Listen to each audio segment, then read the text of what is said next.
গাড়ি চালক মালেকের সিন্ডিকেটে 11 প্রভাবশালী, এসেছে ডিজি বিএমএ সাচিব নেতার নাম।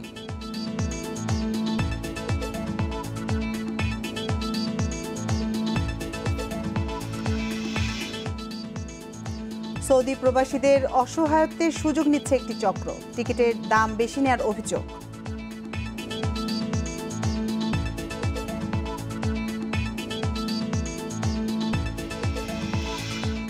তরুণদের দিন বদলের যাত্রার কেন্দ্রবিন্দুতে রাখবে সরকার, জাতিসংঘে ভার্চুয়াল বৈঠকে প্রধানমন্ত্রী।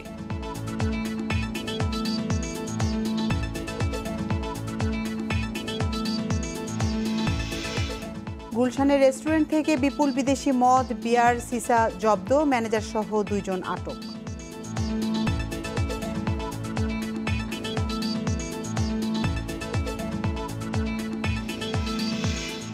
এবং অস্ট্রেলিয়ার উপকূলে আটকা 500 তিমির প্রায় 400টির মৃত্যু, বাকিগুলোর অবস্থাও সংকটাপন্ন।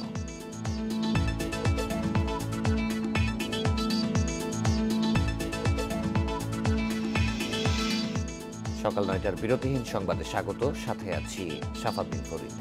আমি আতিফা আঞ্জুমান। শিরোনাম শুনছিলেন, এবার জানিয়ে দেব পুরো খবর। সাধারণ চালক হয়েও স্বাস্থ্য অধিদপ্তরে বিশাল সিন্ডিকেট গড়ে তোলেন মালেক। নিয়োগ বাণিজ্য টেন্ডারের মাধ্যমে তারা হাতিয়ে নিয়েছে কয়েকশো কোটি টাকা। গোয়েন্দা অনুসন্ধান বলছে এই চক্রে রয়েছে স্বাস্থ্যের 3 সাবেক মহাপরিচালক, 2 বিএমএ নেতা, 2 সাচিব নেতা সহ 11 প্রভাবশালী। তাদের বিরুদ্ধেও তদন্ত শুরু হয়েছে। স্বাস্থ্য শিক্ষা অধিদপ্তরের গাড়ি চালক আব্দুল মালেক অস্ত্র ও জাল টাকা সহ গ্রেপ্তার হয় রোববার। পরে র্যাব জানায় অবৈধভাবে শত কোটি টাকার সম্পদ গড়ে তুলেছেন মালেক। অস্ত্র ও জাল টাকার 2 মামলায় মালেককে জিজ্ঞাসাবাদ করছে পুলিশ। এরপর থেকেই চাঞ্চল্যকর সব তথ্য পাচ্ছে গোয়েন্দারা। বলছে মালেক সিন্ডিকেটে অধিদপ্তরের 3 শীর্ষ কর্মকর্তা ছাড়াও আছেন বাংলাদেশ মেডিকেল অ্যাসোসিয়েশন, বিএমএ ও স্বাধীনতা চিকিৎসক পরিষদ, সাচিপের শীর্ষ 4 নেতা। এছাড়া স্বাস্থ্য অধিদপ্তরের 2 প্রশাসনিক কর্মকর্তা ও 2 অফিস সহকারীর সংশ্লিষ্টতাও পাওয়া গেছে। ফৌজদারি আইন বা ফৌজদারি অপরাধের পরিপ্রেক্ষিতেই র্যাব তাকে গ্রেফতার করে। অর্থাৎ এর বাইরে যে বিষয়গুলি আছে সেটি বাংলাদেশ সরকারের দুর্নীতি দমন কমিশন আছে, তারা এ বিষয়ে সংশ্লিষ্টভাবে দায়ভারপ্রাপ্ত কমিশন, তারা এ বিষয়ে প্রয়োজনীয় ব্যবস্থা নেবে বলে র্যাব প্রত্যাশা করে। র্যাব জানাচ্ছে দেশেই শত কোটি টাকার অবৈধ সম্পদ গড়ে তুলেছেন মালেক। এছাড়া বিদেশেও পাচার করেছেন বিপুল পরিমাণ টাকা। এ বিষয়ে তদন্ত করতে সিআইডিকে চিঠি দিয়েছে সংস্থাটি। বিদেশে পাচার করে থাকতে পারেন বলে একটি তথ্য র্যাবের নিকট প্রাথমিকভাবে প্রমাণিত হয়েছে।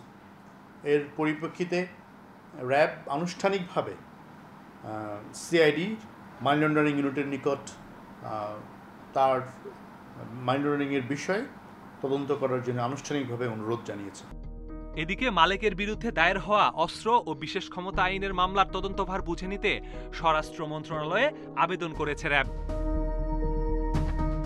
Masudur Rahman, independent news, Dhaka.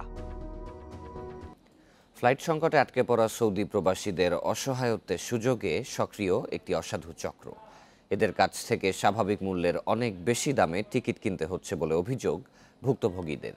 বেশি দামে টিকিট বিক্রির সত্যতা স্বীকার করে আইন শৃঙ্খলা বাহিনীকে সক্রিয় হওয়ার অনুরোধ করেছেন বেসামরিক বিমান চলাচল কর্তৃপক্ষ বেবিচক। প্রায় 35,000 সৌদি প্রবাসীর ভিসার মেয়াদ শেষ হচ্ছে 30 সেপ্টেম্বর, কিন্তু ফ্লাইট সংকটে টিকিট পাচ্ছেন না অধিকাংশই। যারা সৌদি এয়ারলাইন্সের টিকিট কিনতে যাচ্ছেন তাদেরও দিতে হচ্ছে বাড়তি দাম। করোনার মধ্যে বিভিন্ন মেয়াদে যারা ছুটিতে এসেছেন তাদের অনেকেই সাথে নিয়ে এসেছিলেন রিটার্ন টিকিট, কিন্তু তারপরও আসন বরাদ্দের জন্য গুনতে হচ্ছে অতিরিক্ত টাকা। এটার দাম বেশি নেওয়ার কারণে সবগুলো টিকিট কালো হাতের হাতে চলে গেছে, সব অফিসে টাফিসে চলে গেছে এই টিকিটগুলো। এগুলো ডবল দামে রিডবল দামে 1,20,000, 30,000, 1.5 লক্ষ টাকা বিক্রি করতে আছে একটা টিকিট, অথচ আমরা সবাই আপ ডাউন টিকিট। আমার কথা হচ্ছে আমরা যারা আপ ডাউন টিকিট নিয়ে আইছি আমরা কেন যাইতে পারবো না?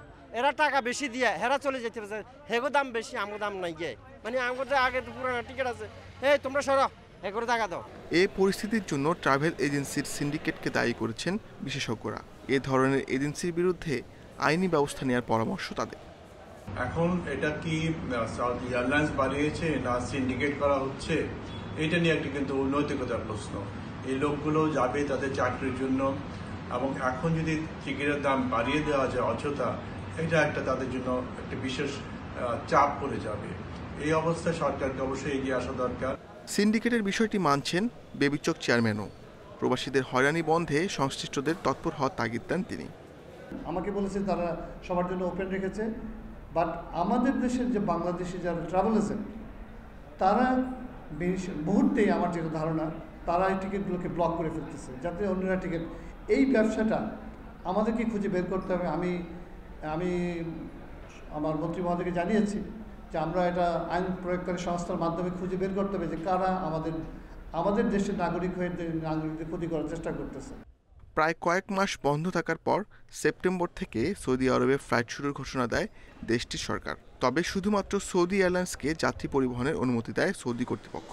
বিমানকে 1 অক্টোবর থেকে ফ্লাইট শুরুর অনুমতি দেওয়া হলেও এখনও দেওয়া হয়নি landing permission. Ashiq Hossain, independent news, Dhaka. Saudi আরবে ফেরার জটিলতা কাটল। ইকামার মেয়াদ 24 দিন বাড়িয়েছে দেশটির সরকার।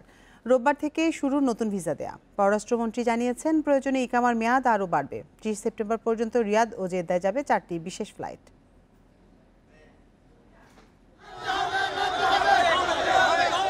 সৌদি আরবের কর্মস্থলে ফেরার ভিসা, ইকামার মেয়াদ বাড়ানো ও বিমানের টিকিটের দাবিতে 3 দিন ধরেই সড়কে বিক্ষোভ করছিলেন আটকে পড়া প্রবাসী শ্রমিকেরা। এই ক্ষোভের শুরু সৌদিয়া এয়ারলাইন্সের ঢাকা কার্যালয়ে টিকিট দেয়া স্থগিত করলে। প্রবাসীরা বলছেন তাদের বেশিরভাগেরই ভিসার মেয়াদ শেষ হচ্ছে 30 সেপ্টেম্বর। এ নিয়ে প্রবাসী কল্যাণ ও পররাষ্ট্র মন্ত্রণালয়ের সামনেও অবস্থান নেন তারা। এ অবস্থায় সমস্যা সমাধানে রোববার পর্যন্ত সময় চান প্রবাসী কল্যাণ মন্ত্রী। তবে এর কয়েক ঘন্টার মধ্যে আসে সুখবর। সৌদি সরকারের সঙ্গে আলোচনার পর বুধবার রাতে পররাষ্ট্রমন্ত্রী জানান বাংলাদেশের শ্রমিকদের ইকামার মেয়াদ 24 দিন বাড়ানো হয়েছে, প্রয়োজনে তা আরও বাড়াবে। পাশাপাশি রোববার থেকে শুরু হচ্ছে নতুন ভিসা দেয়া। এখন প্রবাসীদের জন্য বিমান ফ্লাইটও চালু, সৌদিয়াও চালু। সৌদি সরকারকে রিকোয়েস্ট করেছিলাম যে এদের ভিসার মেয়াদ বাড়ানোর জন্য। সৌদি সরকার আমাদের অনুরোধ গ্রহণ করেছেন, বলছেন যাদের ভিসার মেয়াদ অতিক্রান্ত হয়েছে তাদের ভিসা বাড়িয়ে দেওয়া হবে। এদিকে 30 সেপ্টেম্বর পর্যন্ত সৌদি আরবের 2 শহর রিয়াদ ও জেদ্দায় 4টি বিশেষ ফ্লাইট পরিচালনার অনুমতি পেয়েছে বিমান। 26 সেপ্টেম্বর জেদ্দা ও 27 সেপ্টেম্বর রিয়াদে 2টি বিশেষ ফ্লাইট যাবে।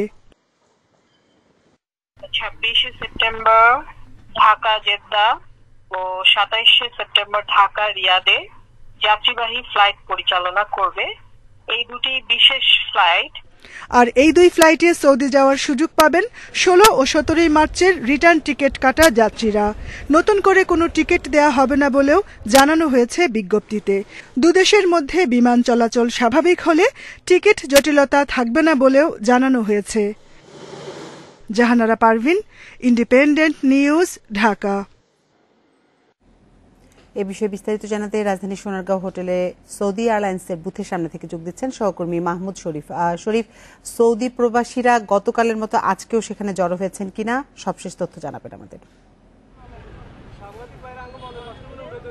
আসলে দেখুন, 24 দিন ইকামার মেয়াদ বাড়ানো হয়েছে এমন খবরে অনেকটাই স্বস্তি এসেছে। এখানে যারা টিকিটের জন্য অপেক্ষা করছেন, গত কয়েকদিন যাবত যারা আন্দোলন করেছেন, সবার মধ্যে একটি স্বস্তি চলে এসেছে। কারণ যেহেতু 24 দিন মেয়াদ বাড়ানো হয়েছে, এখন এই সময়ের মধ্যে তারা আশা করছেন তাদের যে কর্মস্থল সেখানে তারা ফিরতে পারবেন। কারণ আমরা যে বিষয়টি দেখেছি যে গতকালকে শুধু যে এই ইকামার মেয়াদ বাড়ানো সেটিই নয়, এখানে যাদের ভিসার মেয়াদ শেষ হয়ে গেছে তাদের ভিসা যাতে করতে পারে এর জন্য আগামী রোববার থেকে বাংলাদেশে অবস্থিত সৌদি এম্বাসি, যেখানে ভিসা নতুন করে নবায়ন বা রিইস্যু সবই করা হবে। অর্থাৎ আরেকটি সিদ্ধান্ত এসেছে যে বাংলাদেশ বিমানের যে ফ্লাইট চলাচল সৌদি আরবে সেটিরও সিদ্ধান্ত এসেছে। অর্থাৎ সবকিছু মিলিয়ে গত কয়েকদিনের যে আন্দোলন ছিল, সেই আন্দোলনে তাদের যে দাবি ছিল সেই দাবির বলা চলে অনেকটাই পূরণ হয়েছে। তবে পুরোপুরি না হলেও তারা যেমন দাবি করেছিল অন্তত 3 মাস ভিসার মেয়াদ বাড়ানোর, কিন্তু সেক্ষেত্রে 24 দিন বাড়িয়েছে। এছাড়া ভিসার মেয়াদ যাদের শেষ হয়ে যাবে তারা আগামী রোববার থেকেই আবার নতুন করে ভিসা রিইস্যু করতে পারবে এবং বাংলাদেশ বিমানের যেহেতু ফ্লাইট আবার শুরু হতে যাচ্ছে, অর্থাৎ 26 এবং 27 তারিখ থেকে আবার ফ্লাইট শুরু হবে। আমরা যে বিষয়টি জেনেছি যে সৌদি আরবে সপ্তাহে 4টি ফ্লাইট পরিচালনা করতে পারবে বাংলাদেশ বিমান এবং এখন কিন্তু সৌদি এয়ারলাইন্সের যে ফ্লাইট রয়েছে সেগুলি চার্টার ফ্লাইট, সেই চার্টার ফ্লাইট চলছে।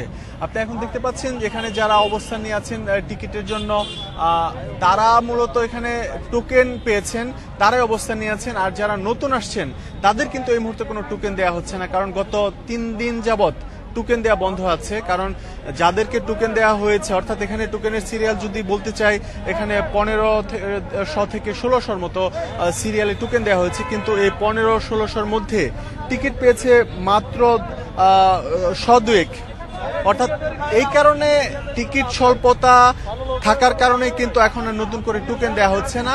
আমরা সকাল থেকে দেখতে পাচ্ছি এখানে আইন শৃঙ্খলা বাহিনীর সদস্যরা তারা এই সড়কে যান চলাচল যাতে ব্যাহত না হয় এর জন্য চেষ্টা করে যাচ্ছেন এবং এখানে তাদেরকে সারিবদ্ধভাবে দাঁড় করিয়ে দেওয়ার চেষ্টা করছেন, কিন্তু এরপরেও আসলে তারা সফল হয়ে উঠতে পারছে না। কারণ এখানে দুই পাশে দুটি সারিবদ্ধ লাইন আছে, কিন্তু এরপরেও আমরা দেখতে পাচ্ছি যে এখানে আসলে সারিবদ্ধ লাইনের পরেও এখানে অনেক মানুষ যারা আসলে টিকিটের জন্য এসেছেন তারা এই যে মূল গেট রয়েছে এই গেটের সামনে অবস্থান নিয়ে আছেন এবং তারা সবাই চেষ্টা করছেন যে তাদের যে সেই কাঙ্ক্ষিত টিকিট সেটি হাতে পাওয়ার জন্য।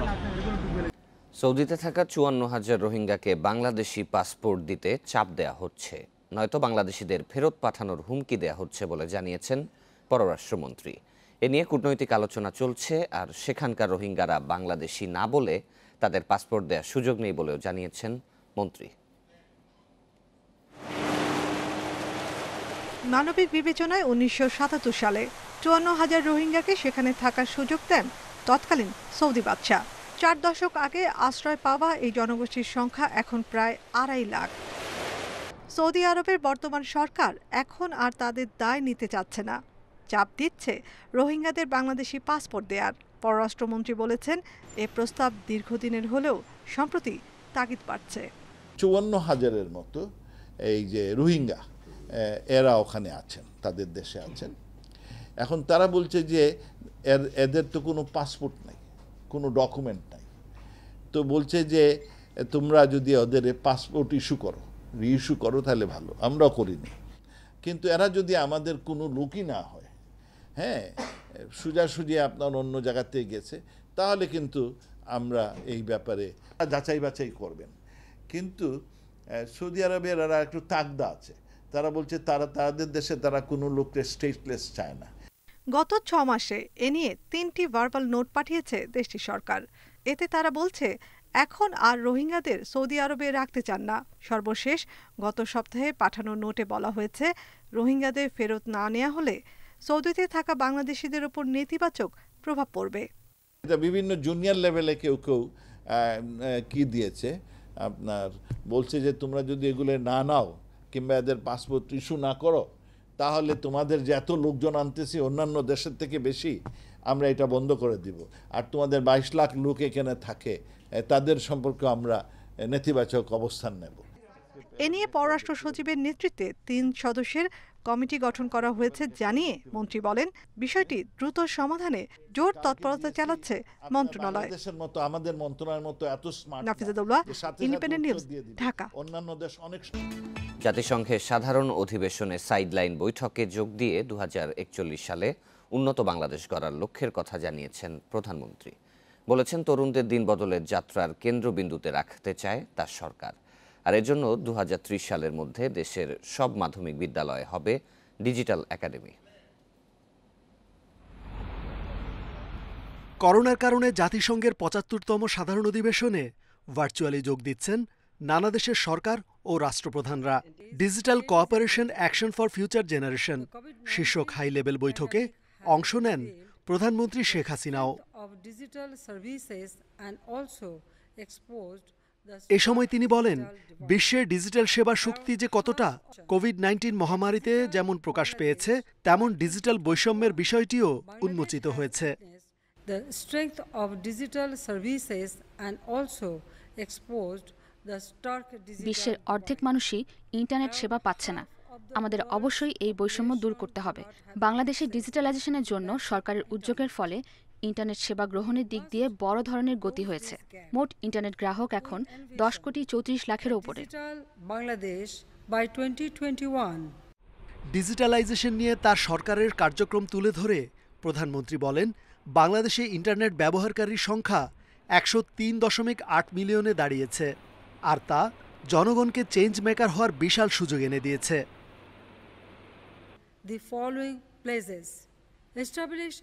তরুণদের দিন বদলের যাত্রার কেন্দ্রবিন্দুতে রাখতে চাই।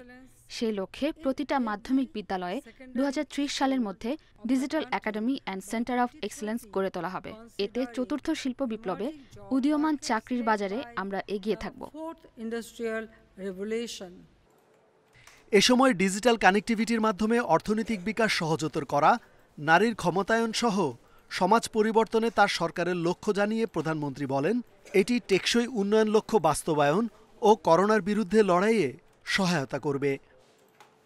রেজওয়ানুল হক, ইন্ডিপেন্ডেন্ট নিউজ, ঢাকা। রাজধানীর গুলশানের হর্স অ্যান্ড হর্স রেস্টুরেন্টে অভিযান চালিয়ে বিপুল বিদেশি মদ ও বিয়ার জব্দ করেছে মাদকদ্রব্য নিয়ন্ত্রণ অধিদপ্তর। রাত 10টা থেকে 12টা পর্যন্ত এই অভিযান চালানো হয়। এ সময় রেস্টুরেন্টে বিপুল মদ ও বিয়ারের অবৈধ মজুদ দেখতে পায় তারা।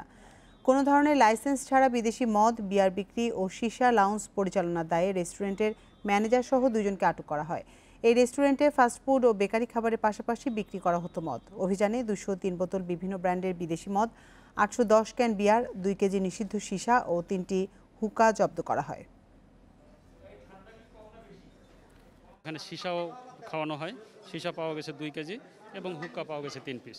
এবং আমরা ইতিমধ্যে এগুলো সংরক্ষণের দায়ে 2 জনকে গ্রেপ্তারও করেছি। একজন মনির এখানকার অ্যাকাউন্টস অফিসার এবং নাহিদ সারোয়ার এখানকার ম্যানেজার। আর মালিক পলাতক আছেন মেহেরুন্নেসা মনসুর। আমরা অবশ্যই তার বিরুদ্ধে মামলা করব। রিজেন্ট কেলেঙ্কারিতে চেয়ারম্যান শাহেদ, স্বাস্থ্য অধিদপ্তরের পরিচালক আমিনুল হাসান সহ 5 জনের বিরুদ্ধে মামলা করেছে দুর্নীতি দমন কমিশন। তবে এ তালিকায় নাম নেই অধিদপ্তরের সাবেক মহাপরিচালক আবুল কালাম আজাদের। বুধবার দুপুরে মামলাটি দায়ের করে দুদক। রিজেন্টের ভুয়া করোনা পরীক্ষা করে অর্থ আত্মসাতের ঘটনায় বুধবার দুপুরে বাদী হয়ে মামলা করেন দুদকের উপপরিচালক ফরিদ আহমেদ পাটোয়ারি। নমুনা পরীক্ষা বাবদ ও করোনা চিকিৎসায় খরচের নামে 3,34,00,000 টাকা আত্মসাতের অভিযোগ আনা হয় মামলায়। মোহাম্মদ শাহেদ ছাড়াও মামলায় আসামি করা হয় স্বাস্থ্য অধিদপ্তর থেকে হাসপাতালের দায়িত্বপ্রাপ্ত সাবেক পরিচালক আমিনুল হাসান, উপপরিচালক ইউনুস আলী, সহকারী পরিচালক শফিউর রহমান ও গবেষণা কর্মকর্তা দিদারুল ইসলামকে। আত্মসাৎ এবং রিজেন্ট হাসপাতাল লিমিটেড ঢাকার চিকিৎসক, নার্স, ওয়ার্ড বয় ও অন্যান্য কর্মকর্তাদের খাবার খরচ বরাদ্দের বিষয়ে 1,96,20,000 টাকা মাসিক চাহিদা তুলে ধরে স্বাস্থ্য ও পরিবার কল্যাণ মন্ত্রণালয়ে প্রেরণ করার উদ্যোগ গ্রহণ করা হয়। তবে স্বাস্থ্য অধিদপ্তরের সাবেক মহাপরিচালক অধ্যাপক ডাক্তার মোহাম্মদ আবুল কালাম আজাদের নাম আসামির তালিকায় নেই। মন্ত্রণালয়ের প্রতিবেদনে ডাক্তার আজাদের সংশ্লিষ্টতা পাওয়া গেলেও দুদক জানিয়েছে, যাদের বিরুদ্ধে আদালতে উপস্থাপনযোগ্য প্রমাণ মিলেছে শুধু তাদেরই আসামি করা হয়েছে। মামলায় যাদের বিরুদ্ধে প্রমাণ পাওয়া গিয়েছে মামলা করার মতো, তাদের বিরুদ্ধেই মামলা করার সুপারিশ করে এবং কমিশন তাদের বিরুদ্ধে মামলা দায়ের করার অনুমোদন প্রদান করেছেন। গত 6 জুলাই করোনা পরীক্ষার ভুয়া রিপোর্ট দেওয়ার অভিযোগে উত্তরায় রিজেন্ট হাসপাতালে অভিযান চালিয়ে প্রতিষ্ঠানটি সিলগালা করে দেয় র্যাব। রিশাদ হুদা, ইন্ডিপেন্ডেন্ট নিউজ, ঢাকা। ব্রুনাইয়ে মানব পাচার চক্রের প্রধান শেখ আমিনুর রহমান হিমু সহ 3 জনকে আটক করেছে র্যাব। রাজধানীর কাফরুল এলাকা থেকে তাদের আটক করা হয়। ভুক্তভোগীরা বলছেন, চক্রটি 2 বছরে 400 জনের কাছ থেকে হাতিয়ে নিয়েছে অন্তত 3 কোটি টাকা। দক্ষিণ পূর্ব এশিয়ার দেশ ব্রুনাই বাংলাদেশের জনশক্তি রপ্তানির বড় বাজার। সেখানে থাকা 25,000 বাংলাদেশি শ্রমিকের বড় অংশ প্রতারণার শিকার হয়ে সর্বস্ব খুইয়ে ফিরেছেন দেশে। সরকার নির্ধারিত ফি 1,20,000 হলেও দালালরা তাদের কাছ থেকে নিচ্ছে 3 থেকে 6 লাখ টাকা। সম্প্রতি সুরাইয়া ইন্টারন্যাশনাল নামের একটি নাম সর্বস্ব প্রতিষ্ঠানের বিরুদ্ধে অর্থ আত্মসাতের অভিযোগ ভুক্তভোগীদের। বুনাই গেছিলাম কাজ করার জন্য সেলস কোম্পানিতে, গিয়ে দেখি আমাদের কোনো কোম্পানি নাই, না থাকার পরে আমাদের খাওয়াও দেয় নাই, থাকার জায়গাও দেয় নাই, আরও আমাদেরকে থ্রেট দেয়, বলে কি দেন বেশি কথা বলে বাইরে বার করে দিব। ওনাকে কিছু পাসপোর্ট দেয়, 12 লক্ষ টাকা দেয়, ভিসাও দিয়েছিল, পরে লোক উঠায় নাই, টাকাও রিটার্ন করছে না, লোকও উঠাচ্ছে না। 1 বছর ধরে আমার সাথে কোনো যোগাযোগ নেই। যার বিরুদ্ধে অভিযোগ সেই শেখ আমিনুর রহমান হিমু সহ মানব পাচার চক্রের 3 সদস্যকে আটক করেছে র্যাব। টিকাটুলিতে র্যাব 3-এর কার্যালয়ে এক সংবাদ সম্মেলনে জানানো হয়, এভাবেই দালালদের খপ্পরে পড়ে সর্বস্ব হারিয়েছেন অনেকে। আমিনুর রহমান হিমুকে যখন জিজ্ঞাসাবাদ করেছি, তার যে ব্যক্তিগত পার্সোনালিটি বা ক্যারেক্টারিস্টিক যেটা আমরা পেয়েছি, উনি বিভিন্ন ব্যক্তির কাছ থেকে এত পরিমাণে লোনের কথা আমাদেরকে বলেছে, যেটা আমি আপনাদেরকে নাই বলি। হিউজ অ্যামাউন্টের লোন, এক্সের কাছ থেকে নিয়েছে 50 লাখ, তার কাছ থেকে নিয়েছে 60 লাখ, মানে এই টাকা পয়সা তার জীবন, মানে সে একটা ভণ্ড প্রতারক। দুদিক থেকে মালয়েশিয়ার সারাওয়াক প্রদেশ ঘেরা ছোট্ট দেশ ব্রুনাই এখন মানব পাচারের বড় রুট বলেও জানিয়েছে র্যাব। এছাড়াও তার অনেক ধরনের জালিয়াতির খবর আমরা এখন পাচ্ছি। Jahanara Parvin, independent news, Dhaka. বিভিন্ন জায়গাতে সে কমিট করছে। কোনোভাবেই থামছে না ঢাকা আরিচা মহাসড়কে সড়ক দুর্ঘটনা। গেল 8 মাসে মহাসড়কের ধামরাই অংশে 47টি দুর্ঘটনায় প্রাণ গেছে 28 জনের, আহত হয়েছেন অন্তত 93 জন। অতিরিক্ত গতি ও ঝুঁকিপূর্ণভাবে ওভারটেকিংকেই দায়ী করা হচ্ছে। সড়ক দুর্ঘটনা রোধে মহাসড়কে প্রশাসনের নজরদারি বাড়ানোর দাবি সড়ক নিরাপত্তা নিয়ে কাজ করা সংগঠনের নেতাকর্মীদের। গেল 23 আগস্ট ঢাকা আরিচা মহাসড়কের ধামরাইয়ের ঢাউটিয়া এলাকায় পিকআপ ভ্যান ও কাভার্ড ভ্যানের সংঘর্ষে প্রাণ হারায় 2 জন। এর আগে 16 আগস্ট বাথুলিতে বাস চাপায় মারা যায় মোটরসাইকেলের 2 আরোহী। আর 3 আগস্ট একই এলাকায় বাস পিকআপ ভ্যানের মুখোমুখি সংঘর্ষে পিকআপ ভ্যানের চালকসহ ঘটনাস্থলে মারা যায় আরও 3 জন। গত 8 মাসে মহাসড়কের শুধু ধামরাই অংশেই দুর্ঘটনা ঘটেছে 47টি, এতে মারা গেছে 28 জন, আহত হয়েছে অন্তত 93 জন। যানবাহনের বেপরোয়া গতি দুর্ঘটনার অন্যতম কারণ। করার জন্য আরেকজন এমবরোয়া হয়ে ওঠে, তখন দেখা যাচ্ছে কি মুখোমুখি সংঘর্ষটা এই কারণে বেশি ঘটে। সড়ক দুর্ঘটনা রোধ ও গতি নিয়ন্ত্রণে মহাসড়কে হাইওয়ে পুলিশের নজরদারি বাড়ানোর দাবি নিরাপদ সড়ক চাই এর নেতাকর্মীদের। ঢাকার মহাসড়কের ধামরাই এরিয়াতে অনেক বাঁক রয়েছে, এর ফলে চালকরা দ্রুত গতিতে গাড়ি চালায়, এর কারণে অনেক সময় দুর্ঘটনাগুলো ঘটে যাচ্ছে। সর্বোচ্চ চেষ্টা দিয়ে তারা মাঠ পর্যায়ে কাজ করে। আমি মনে করি যে সড়ক দুর্ঘটনা কিছু হলো হ্রাস। তবে হাইওয়ে পুলিশ বলছে সড়কে শৃঙ্খলা বজায় রাখতে স্পিড গান দিয়ে যানবাহনের গতি নজরদারি সহ চালকদের সচেতন করতে কাজ চলছে।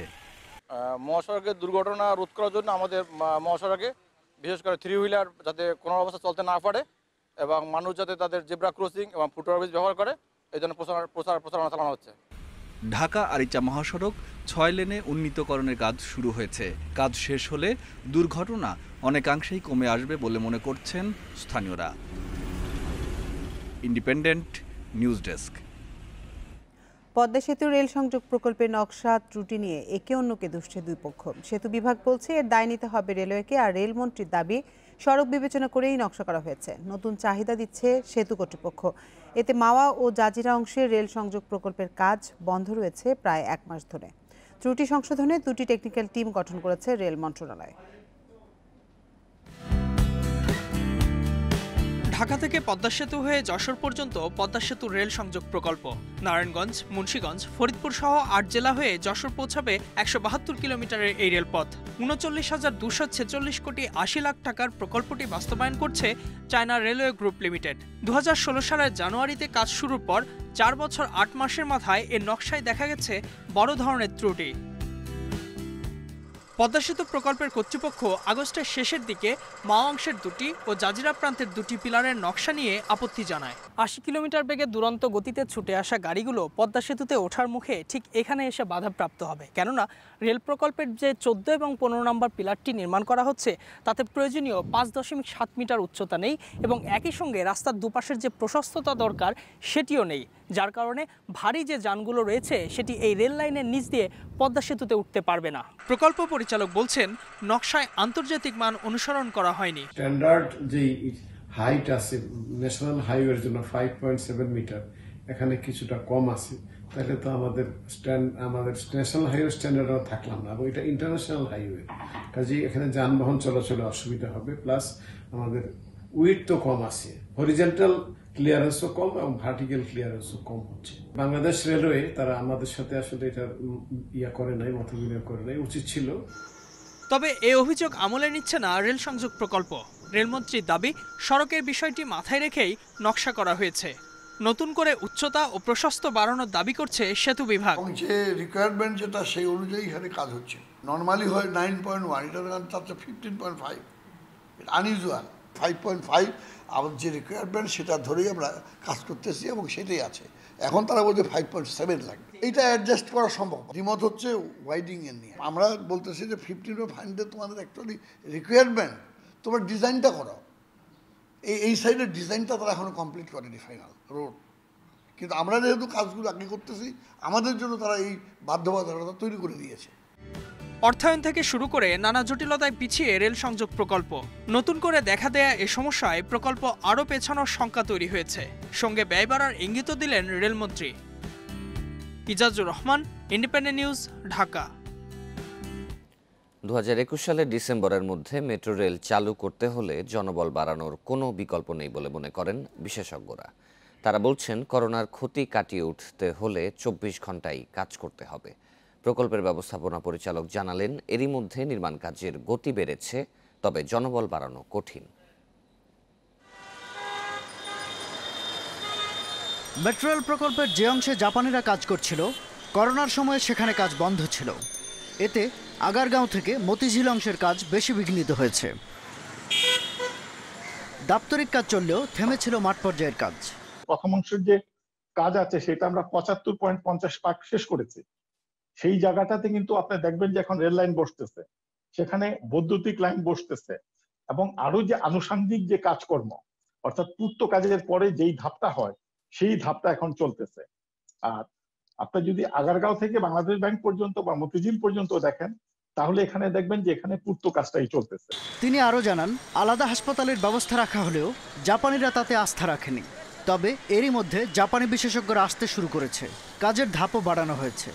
জনবল এবং ইকুইপমেন্ট ব্যাপকভাবে যেহেতু ব্যবহার করতে পারতেছি না, আমরা শিফটের সংখ্যা বৃদ্ধি করে যেই জায়গাটুকু আমরা পিছিয়ে গেছি সেই জায়গাটুকু কাভার আপের জন্য আমরা চেষ্টা করে যাচ্ছি। যে কোভিড পরিস্থিতি যদি উন্নতি হয়ে যায়, স্বাভাবিক হয়ে যায়, তাইলে এই লক্ষ্যমাত্রা আমরা অর্জন করতে পারবো। আর যদি স্বাভাবিক না হয় তাহলে সেই ক্ষেত্রে আমাদের জন্য একটা বড় চ্যালেঞ্জ হিসেবে দেখা দেবে। বর্তমান জনবল দিয়ে কাজে কাঙ্ক্ষিত গতি আনা সম্ভব নয় বলছেন বিশেষজ্ঞরা। 24 ঘন্টাটাকেই কাজে লাগাতে হবে। রাতের বেলাটা কাজের প্রোডাক্টিভিটি বেশি হয়। একই লোক দিয়ে কিন্তু রাতের বেলা হবে না, এখানে কিন্তু 2 সেট লোক লাগবে যারা ফ্রেশ উদ্যমে রাতের বেলা কাজ করবে। ম্যানেজমেন্টের যেমন লোক লাগবে, এটার কিন্তু একটা চেইন অফ কমান্ড আছে। আমি কিছু লেবার ওয়ার্কার শ্রেণী, মাঝখানে কিন্তু টেকনিক্যাল লেভেলের কিছু আছে। সুতরাং সব লেভেলে যদি আমি জোড়ায় জোড়ায় তৈরি করতে পারি, তাহলে জনগণের এই যে সুন্দর একটা প্রজেক্ট, এটাকে তাড়াতাড়ি ব্যবহার উপযোগী করতে পারবো। নির্ধারিত সময়ে মেট্রো রেলের কাজ শেষ করার জন্য যথেষ্ট প্রস্তুতি দেখা যাচ্ছে না বলেও মন্তব্য করেন তিনি। শাহাদাত স্বপন, ইন্ডিপেন্ডেন্ট নিউজ, ঢাকা। করোনায় 3 মাসে বেশি সময় ব্যবসা বন্ধ থাকলেও আবারও ঘুরে দাঁড়াচ্ছে আবাসন খাত। গেল 2 মাসে বিক্রি বেড়েছে 20 থেকে 25 ভাগ, আর ব্যবসা বাড়াতে 25 ভাগ পর্যন্ত ছাড় দিচ্ছেন ব্যবসায়ীরা। সেই সঙ্গে নির্মাণ কাজ চালু হওয়ায় বেড়েছে শ্রমিকদের আয়ও। গৃহায়ণ কর্তৃপক্ষ বলছে, সরকারি প্রণোদনার পাশাপাশি নির্মাণ কাজ চালু হয় গতিশীল হচ্ছে এই খাত। করোনা পরিস্থিতির ক্ষতি মোকাবেলায় আবারও শুরু হয়েছে আবাসন খাতের নির্মাণ কাজ, ফলে বেড়েছে শ্রমিকদের কর্মব্যস্ততা। পুরোদমে না হলেও কাজ শুরু হওয়ায় বেড়েছে আয়ের সুযোগ। এতে পরিবার নিয়ে কোনো রকমে চলার সুযোগ মিলেছে বলেও জানান তারা। হালকা বাড়ছে, আগে যেমন হয়তো তেমন হয় না। তো দেখা গেছে আগে মাসের মধ্যে 25 দিন হইতো, এখন মাসের মধ্যে 20 দিন 15 দিন এমন হয়। আছি আমরা মোটামুটি ভালোই আছি, আল্লাহর রহমতে আল্লাহ ভালো রাখছে। আবাসন খাতের সংগঠন দিহাব বলছে, করোনার মধ্যে শূন্যের কোঠায় নেমে এসেছিল আবাসন ব্যবসা।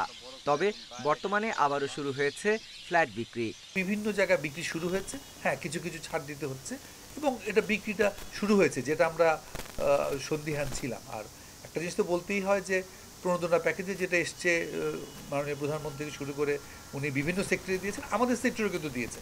গৃহায়ণ কর্তৃপক্ষ বলছে, আবাসন খাতের ব্যবসায়িক গতি ফেরাতে প্রণোদনার পাশাপাশি সব ধরনের সহায়তা দেওয়া হচ্ছে। প্রণোদনা দেওয়াতে সবচেয়ে যেটা সুবিধা হয়েছে যে এখন মানুষের ভিতরে একটা আস্থা ফিরে আসছে এবং আরো পূর্বের ন্যায় এটা করতে পারবে। সরকারের পক্ষ থেকে সকল সহযোগিতা তাদেরকে দেওয়া হচ্ছে এবং আমরা দিব। তবে আবাসন খাতের মন্দা কাটাতে আমলাতান্ত্রিক জটিলতা দূর করার দাবি জানিয়েছেন ব্যবসায়ীরা। Sohel Rana, Independent news, Dhaka. লক্ষ্মীপুর সদর হাসপাতালে চালু হয়েছে high flow central oxygen plant. বেসরকারি উদ্যোগে প্ল্যান্ট স্থাপনের ফলে আর অক্সিজেনের অভাবে ভুগতে হবে না রোগীদের। এই প্ল্যান্ট থেকে একই সময়ে 50 থেকে 60 জনকে অক্সিজেন সরবরাহ করা যাবে। অক্সিজেনের অভাবে চরম দুর্ভোগ পোহাচ্ছেন করোনা আক্রান্ত অনেকেই। ঘটছে প্রাণ হারানোর ঘটনাও। সংকট নিরসনে এগিয়ে এসেছে বেসরকারি প্রতিষ্ঠান গ্রেট ওয়াল সিরামিক্স। তাদের উদ্যোগে লক্ষ্মীপুর সদর হাসপাতালে স্থাপন করা হয়েছে high flow central oxygen plant. 30 শয্যা বিশিষ্ট কোভিড-19 ইউনিটের জন্য কাজে লাগানো হবে এই প্ল্যান্ট। 7000 লিটার ধারণ ক্ষমতা সম্পন্ন এই প্ল্যান্টের মাধ্যমে একসঙ্গে 50 থেকে 60 জনকে অক্সিজেন সরবরাহ করা যাবে।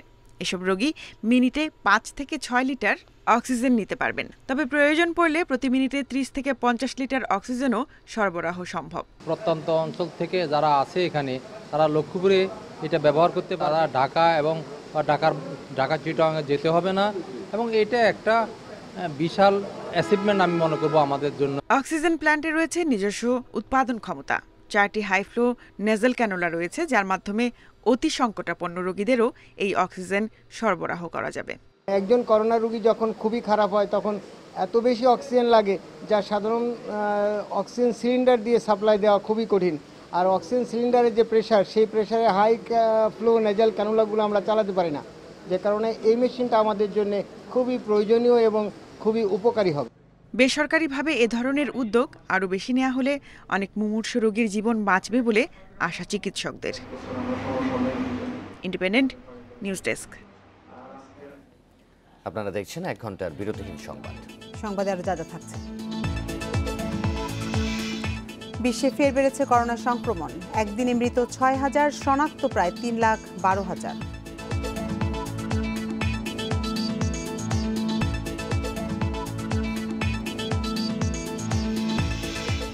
ব্রিটিশ বিরোধী আন্দোলনে প্রথম শহীদ নারী প্রীতিলতা ওয়াদ্দেদারের 88তম আত্মাহুতি দিবস আজ।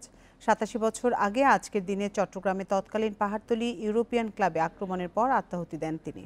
চট্টগ্রামের সংগ্রামী এই নারী স্মৃতি বিজড়িত বেদখল হওয়া স্থান উদ্ধার ও স্মৃতি সংরক্ষণে কার্যকর উদ্যোগের দাবি সংশ্লিষ্টদের। ধলঘাটের সমুরায় প্রীতিলতার সম্মুখ যুদ্ধের স্মৃতি বিজড়িত এই বাড়িটি সাবিত্রী দেবীর বাড়ি নামে পরিচিত। 1932 সালে ব্রিটিশ বাহিনীর সঙ্গে লড়াইয়ের সময় এই বাড়িতেই মাস্টারদা সূর্য সেন সহ আত্মগোপনে ছিলেন প্রীতিলতা। সেই যুদ্ধে শহীদ হয়েছিলেন 2 বিপ্লবী। বিপ্লবীদের গুলিতে প্রাণ যায় ব্রিটিশ ক্যাপ্টেন ক্যামেরনের। তবে সেসবের কোনো স্মৃতিচিহ্ন নেই, বরং চলছে স্মৃতি বিজড়িত নানা স্থান দখলের তৎপরতা।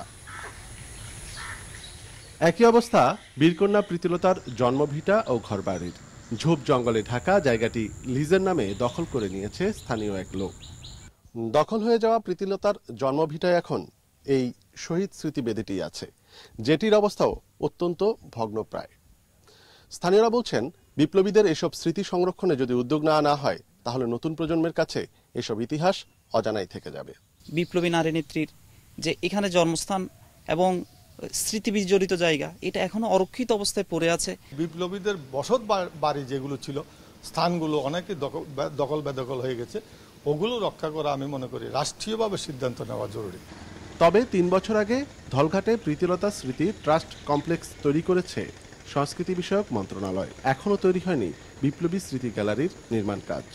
দখল হয়ে যাওয়া স্থানগুলো উদ্ধারে তৎপরতা চালাচ্ছে প্রশাসন।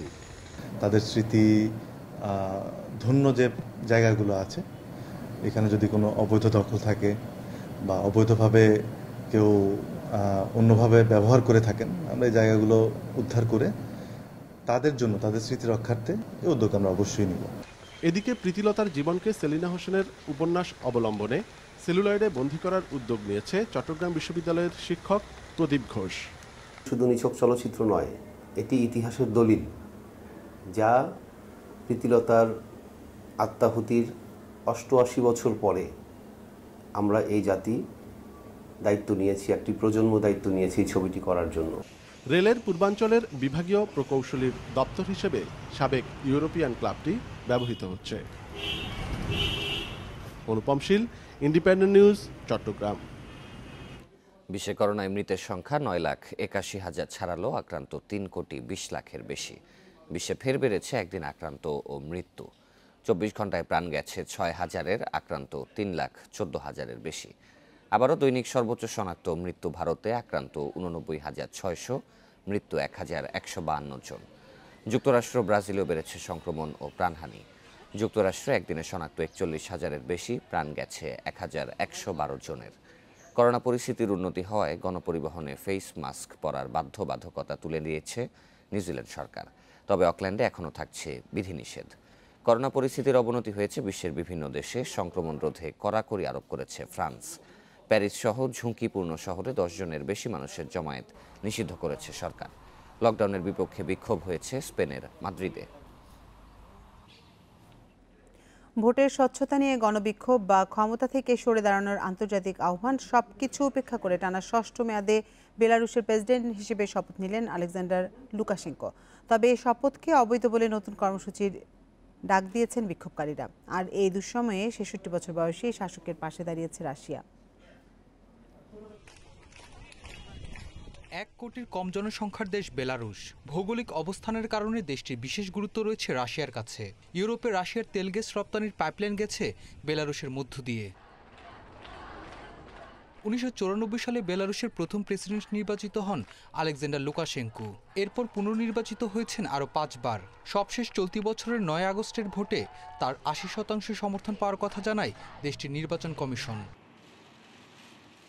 লুকাশেঙ্কোর দীর্ঘ শাসনে ক্ষমতার অপব্যবহার ও দুর্নীতির অভিযোগ থাকায় এবারের নির্বাচন ঘিরে নতুন নেতৃত্বের প্রত্যাশা ছিল নাগরিকদের। ভোটের ফল ঘোষণার পরপরই তাই উত্তাল হয়ে ওঠে গোটা দেশ।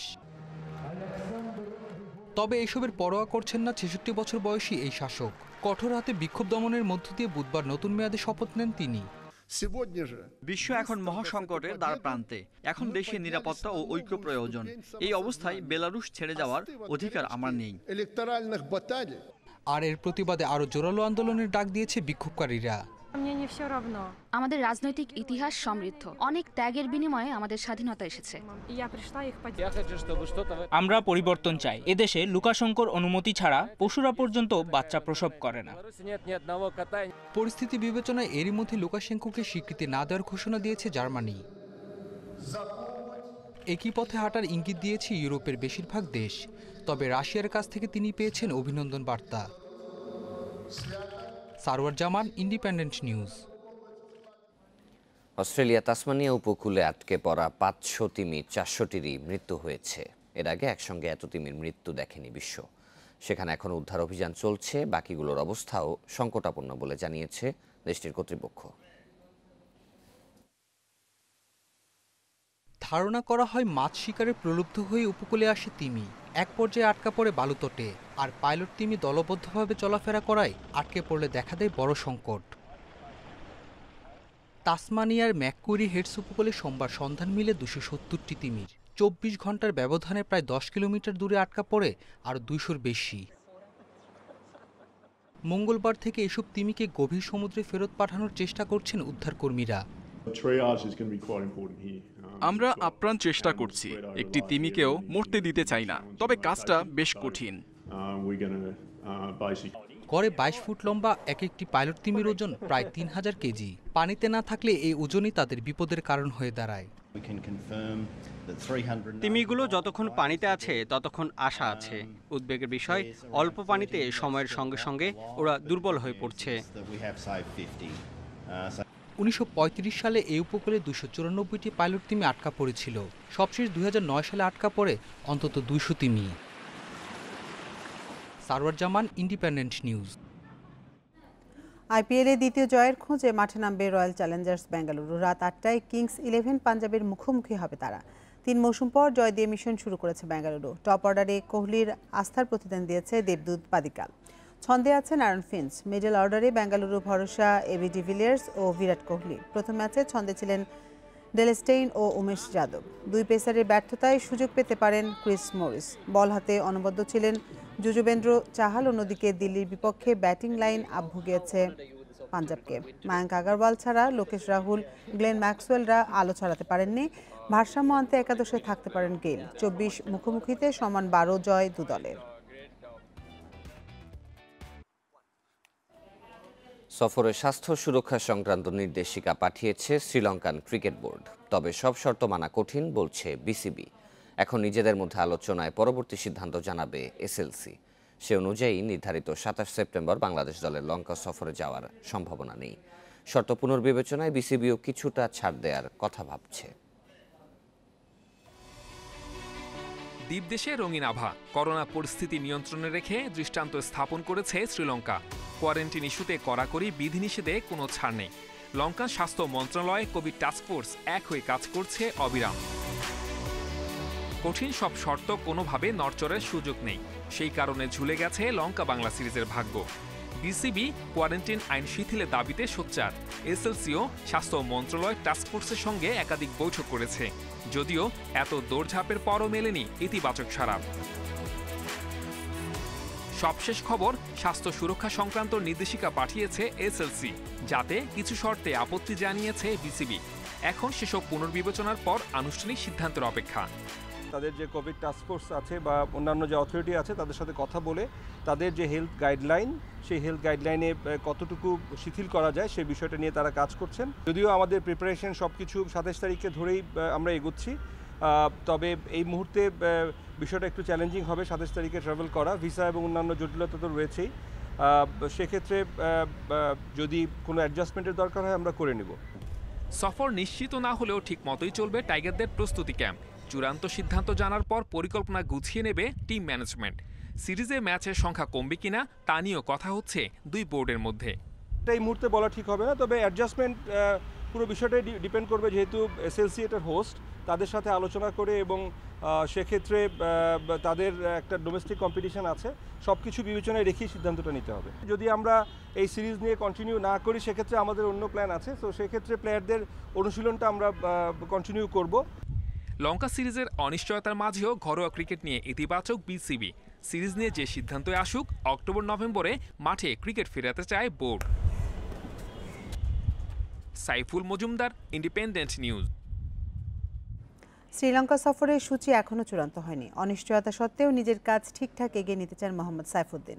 টেস্ট অভিষেকের রোমাঞ্চ নিয়েই প্রস্তুত হচ্ছেন। বিরতির পর প্রত্যাবর্তনে ছন্দে ফেরার প্রত্যয় টাইগার তারকার। এদিকে মঙ্গলবার 27 ক্রিকেটারের করোনা পরীক্ষায় পজিটিভ হয়েছেন আবু জায়েদ রাহি।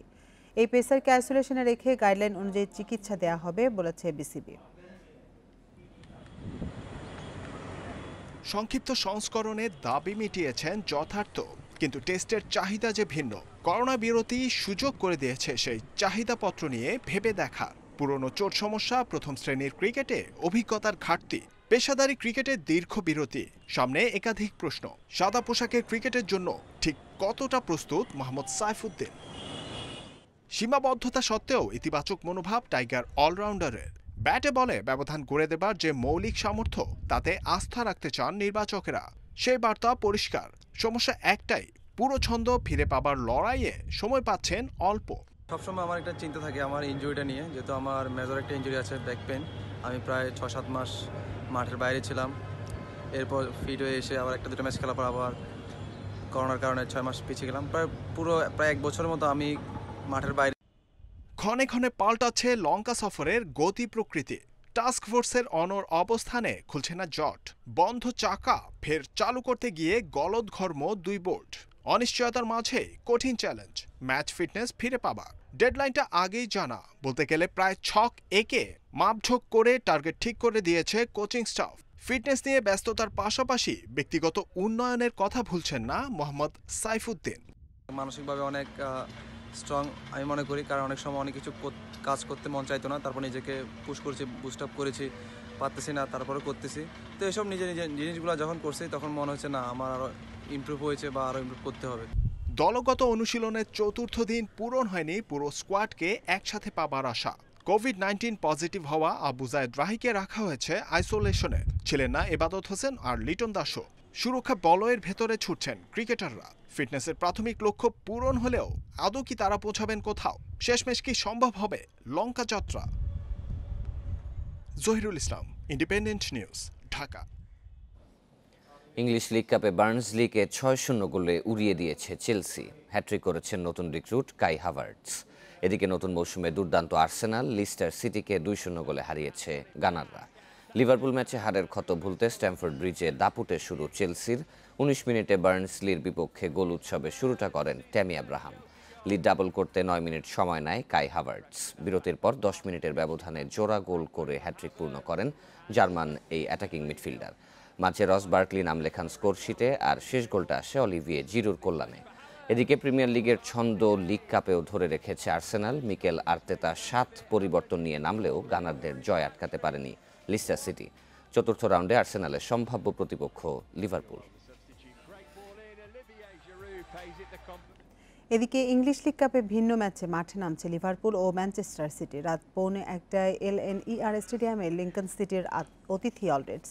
একই সময় ইতিহাদ স্টেডিয়ামে ম্যান সিটি লড়বে বোর্নমাউথের বিপক্ষে। লিংকন সিটির বিপক্ষে সাইড বেঞ্চ পরকে সুযোগ লিভারপুলের। জো গোমেজ, জোয়েল মাতিব, জর্ডান হেন্ডারসনরা থাকছেন বিশ্রামে। আলিসন বেকারের বদলে গোলবার সামলাবেন আদ্রিয়ান। অলরেড জার্সিতে অভিষেক হতে পারে দিয়েগো জতার। শুরুর একাদশে থাকতে নতুন রিক্রুট থিয়াগো আলকান্তারা। এদিকে বোর্নমাউথের বিপক্ষে দ্বিতীয় সারির দল নিয়ে নামতে পারে ম্যান সিটি। চোটের কারণে থাকছেন না Sergio Aguero, Joao Cancelo, Eric Garcia, Bernardo Silva. Bournemouth match miss করছেন করোনা পজিটিভ ইলকাই গুন্দিয়ানো। ইউএফার বর্ষসেরা ফুটবলারের সংক্ষিপ্ত তালিকায় লেভানডস্কির সঙ্গী নয়ার ও ডি ব্রুইনা। সেরা 3-এ জায়গা পাননি মেসি, রোনালদো। গেল 10 বছরে প্রথমবার সেরা লড়াইয়ে নেই এই 2 মহাতারকা। ফুটবলারদের মতো সেরা কোচের দৌড়েও জার্মানদের দাপট। তালিকায় আছেন 3 জার্মান কোচ, ফ্লিক, ক্লপ ও নাগেলসম্যান। আগামী 1 অক্টোবর ঘোষণা করা হবে বিজয়ীদের নাম।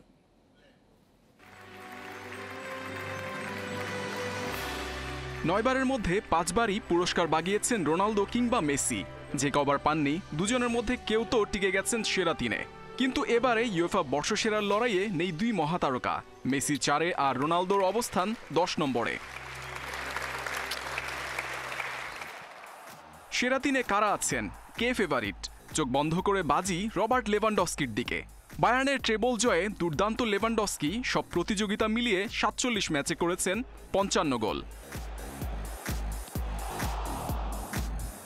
পলিশি স্ট্রাইকারের সঙ্গী বায়ার্ন সতীর্থ ম্যানুয়েল নয়ার।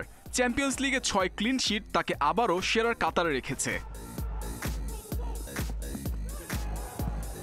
ম্যান সিটি শিরোপা না জিতলেও ডি ব্রুইনার পারফরমেন্স ছিল নজর টানা। ইপিএল 13 গোলের সঙ্গে রেকর্ড 20 অ্যাসিস্ট তাকে নিয়েছে অন্য উচ্চতায়। হয়েছেন পিএফএ বর্ষসেরা ফুটবলার। সেরা কোচের শীর্ষ 3-এ বায়ার্নের সাফল্যের কারিগর হ্যান্সি ফ্লিক, লিভারপুলের ইয়র্গেন ক্লপ ও লাইপজিগের জুলিয়ান নাগেলসম্যান। ইউরোপের 80টি ক্লাবের কোচ ও 55 সাংবাদিকের ভোটে নির্ধারিত হয় বর্ষসেরা। Mohammad Nazim, independent news. নির্বাচনী আচরণবিধি ভঙ্গের অভিযোগ আছে, তবে মৌখিক সতর্কতায় পার পেয়েছে বাফুফের বর্তমান কমিটি। এ কারণে নির্বাচন কমিশনের ভূমিকা নিয়ে প্রশ্ন তুলেছেন সভাপতি প্রার্থী শফিকুল ইসলাম মানিক। 5 তারকা হোটেলে দাওয়াত দিয়ে ডেলিগেটদের মন জয় করা যাবে না, মন্তব্য মানিকের। অন্যদিকে ভোটের আগে ক্লাবগুলোর সঙ্গে সম্পর্ক উন্নয়নে ব্যস্ত সালাউদ্দিন মুর্শিদির সম্মিলিত পরিষদ দিচ্ছে নানা প্রতিশ্রুতি। বাফুফে প্রাঙ্গণে নির্বাচনী প্রচারণায় আছে নিষেধাজ্ঞা। বর্তমান কমিটি তা ভঙ্গ করেছে, তাতে প্রশ্নবিদ্ধ সালাউদ্দিন মুর্শিদির সম্মিলিত পরিষদ। সম্মানিত ডেলিগেট যারা আছেন, ক্লাব, জেলা এবং বিভাগ, অবশ্যই তারা আপনাকে ভালোবাসা, আপনাদের তাদের ম্যান্ডেট দিয়ে আপনাদেরকে নির্বাচিত করবেন। নির্বাচন কমিশন বিষয়টি আমলে এনেছে, মৌখিকভাবে সতর্ক করা হয়েছে। এরপরই আচরণবিধি মানতে দেয়া হয়েছে কঠোর নির্দেশনা। নির্বাচনের আগে ক্লাবগুলোর সাথে সম্পর্ক উন্নয়নের চেষ্টা সালাউদ্দিনের। মঙ্গলবার বসেছিলেন পেশাদার লীগের ক্লাবগুলোর সাথে। পরদিন বৈঠক করেছেন প্রথম, দ্বিতীয়, তৃতীয় এবং পাইওনিয়ার লীগের ক্লাব প্রতিনিধিদের নিয়ে, যেখানে নানা প্রতিশ্রুতি আর পরিকল্পনার কথা তুলে ধরেছেন প্রার্থীরা। এই পজিশনে থেকে আমি যে 5টি লীগ হয়েছে সেই ব্যাপারে আমি কিন্তু আই এম নট হ্যাপি, এবং এইটার দায়িত্ব অবশ্যই আমার ঘাড়েও আসবে, যেটা আমরা করতে পারিনি। আমি যে দায়িত্বে ছিলাম সেটা করেছি, কিন্তু যেটা আমরা করতে পারিনি সেটি অবশ্যই সেটি অকপটে আপনাদের কাছে স্বীকার করছি। ভবিষ্যতে এটি নিয়মিত হবে এবং নিয়মিত চলবে, সেটাই আমাদের প্রতিশ্রুতি।